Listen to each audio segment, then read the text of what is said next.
और छोटा ताली की जाती है।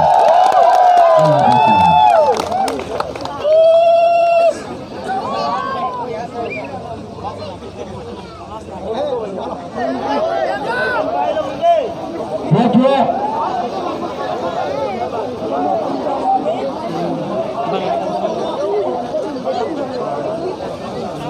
कौन सा इन्होंने भी ऑल इंडिया से पहलवान बुलाए हैं और पहली बार आसाम राज्य में ये प्रोग्राम हुआ। मैं चाहता हूं कि हर शहर में ये प्रोग्राम करवाऊं, जो हमारे आसाम राज्य के जो युवा बच्चे नशे पत्ते की तरफ दौड़ रहे, नशे को छोड़कर वो खेल कूद में घुसे और सरकार से मेडल लेके सरकार से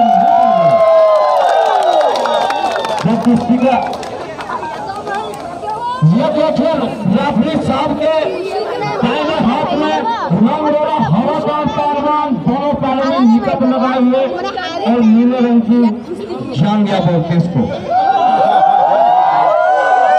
ये है अरविंद बेरा। आपके ही शहर का पहलवान है ये अरविंद बेरा पहलवान उर्फ महावीर पहलवान। और इसी के सवाल के जवाब में है मनोज। म्यूजिक लगा दो भैया, म्यूजिक चला दो।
बारह नहीं घुसाना चाहिए।